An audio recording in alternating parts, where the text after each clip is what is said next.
Coucou! Aujourd'hui, je veux créer un sac avec un coupon qui traîne depuis un an. Avant toute chose, je commence par réfléchir au design et pour cela, je prends un crayon et un carnet pour pouvoir noter toutes les infos sur le tissu. Mais aussi pour faire un petit schéma du rendu final avec les mesures. Bon, au moment de la coupe, le projet a légèrement changé et ressemblera plutôt à ça. Je liste ensuite toutes les pièces avec les mesures des différentes parties à couper, avec les marges de couture incluses. Elles sont de 1 cm. Je suis une couturière du dimanche et la création de ce sac ne se passera pas comme je l'imaginais. Vous verrez. Pour l'instant, c'est parti pour la découpe. Pour la hanse, je fais toute la largeur de mon tissu, puisque j'aime les sacs qu'on peut porter à l'épaule. Pour le côté, je coupe la même bande, car le sac va contenir des arrondis et je veux pas trop m'embêter à mesurer la longueur. Je suis la reine pour couper trop court une pièce et devoir tout recommencer. Ce bruit m'a fait grincer des dents et j'ai très peur pour mes pauvres ciseaux. Bon, juste après, j'ai coupé du coton et ça semblait aller, donc on verra pour les prochains projets. Pour les arrondis, c'est ici que j'ai changé d'avis pour le design du sac. Je trouve que si j'avais fait le bas rond, le sac serait trop petit. Alors je fais un rond de 5 cm de rayon dans du papier pour faire mon arrondi sur mon côté droit. Puis je coupe les deux épaisseurs de dessus et reporte les arrondis sur le deuxième côté de mes pièces. Ainsi, j'ai des arrondis qui se correspondent à peu près. Ce n'est pas dans mes habitudes, mais je vais commencer par la fermeture éclair avant même de surfiler toutes les pièces. Puisqu'il faut que je rajoute du tissu tout autour de la fermeture et je sens que ça va être une galère. Le premier essai était de faire un rectangle où j'insère le zip, mais ça a été un gros fail. Voilà la deuxième solution qui a marché cette fois-ci. Je de l'amont dans la doublure en coton. Je coupe 4 bandes et couds sur les différents côtés. J'aurais dû coudre ici les 2 plus petites bandes avant, mais j'aime bien me compliquer la vie apparemment.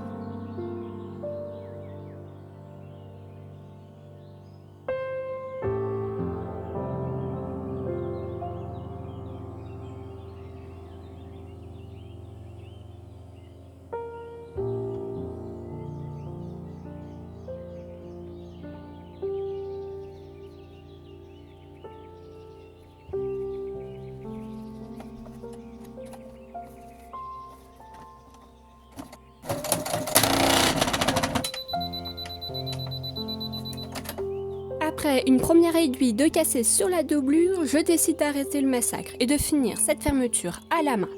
Moi qui voulais coudre un vêtement à la main, au moins je peux m'entraîner.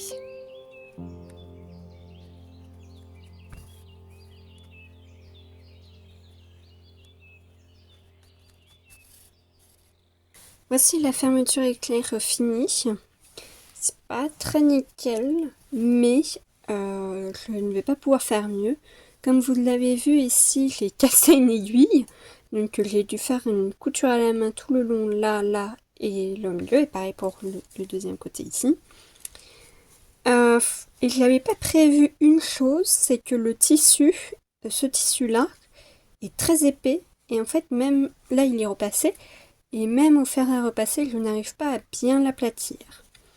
Bon, je pense que ça va pas être trop grave après, puisque là, il y aura le côté.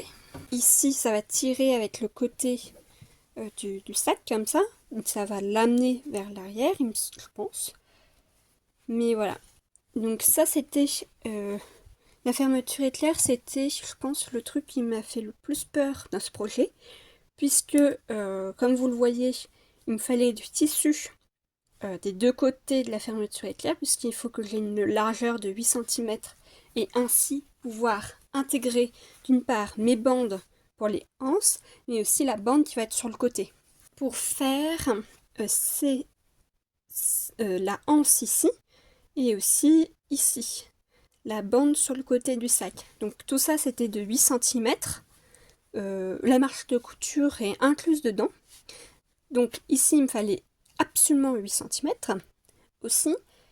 Mais d'un autre côté, il me fallait des bandes de tissu de chaque côté. De chaque côté de la largeur ici. Puisque ma fermeture éclair fait 20 cm et je voulais un sac de longueur de 24 cm. Donc, j'ai fait un premier test que je vous ai pas filmé, mais je savais que ça allait merder. Bon, maintenant on passe aux étapes les plus simples en fait dans ce projet, qui est de prendre ces pièces-là et de coudre ça tout le long du sac. Et aussi, c'est de former la anse. Donc, j'ai pris pour la anse, ça c'est le côté. Pour la anse, c'est un tissu, une bande de tissu de mon tissu principal et aussi de doublure. Je pense que ça sera déjà beaucoup mieux pour pouvoir le porter puisque ça c'est un peu rugueux. Je pense que ça ne va pas être très confortable alors que le coton c'est une valeur sûre. Et on va pas prendre celle-là puisque elle a un défaut. Ici, je sais pas si ça se voit. Elle a un défaut, donc on va prendre à l'autre bande. Mais attendez, Voilà. je parle de coudre alors que j'ai pas surfilé? C'est pas normal ça, on passe au surfilage. On est enfin dans les étapes fun et pas prise de tête. Je commence par coudre le côté au dos et au devant de mes deux tissus. On n'oublie pas évidemment la anse qui est formée des deux rectangles qui restent.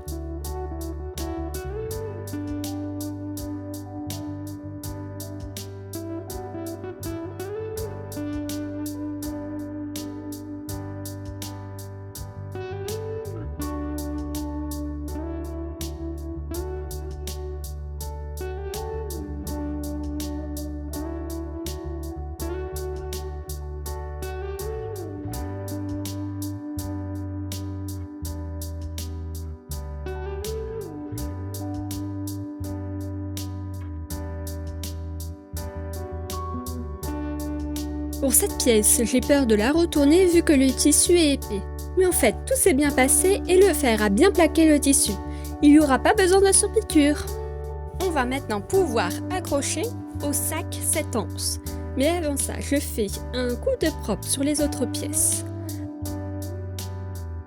Je raccroche la anse au sac, puis l'assemble aux côtés de la fermeture. J'ai eu peur pour ma machine vu l'épaisseur à coudre. J'ai mis le point le plus large possible et cousu tout doucement.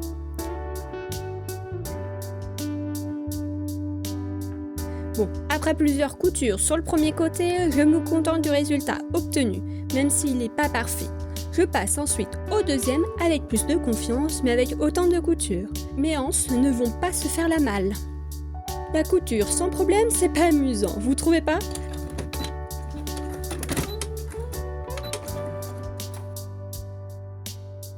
Mon aiguille a décidé de plus travailler et rester plantée dans mon tissu. Une première pour moi. J'ai eu vachement de mal à l'enlever, mais rien de grave. Elle va bien, alors on remonte tout ça et on continue la couture.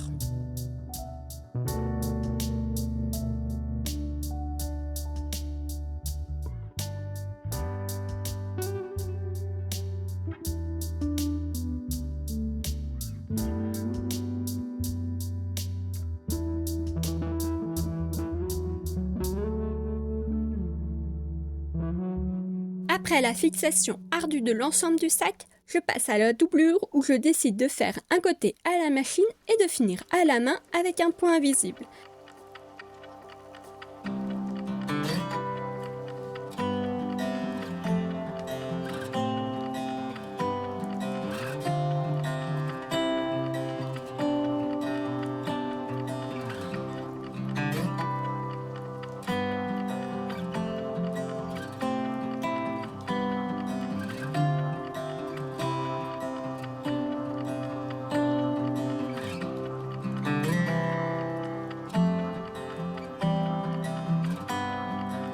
C'est le moment de vérité, je vais voir le rendu final pour la première fois. Alors je m'empresse de le retourner et trouve le résultat plutôt sympa. Les côtés arrondis sont bien faits, je trouve, et je peux glisser tout mon petit bordel dedans. Il reste plus qu'à trouver une tenue pour le porter. Je te dis à la semaine prochaine pour une nouvelle vidéo. Ah, aussi pour ce mois-ci, la couture c'est fini, on va passer à une autre activité et ça sera sympa.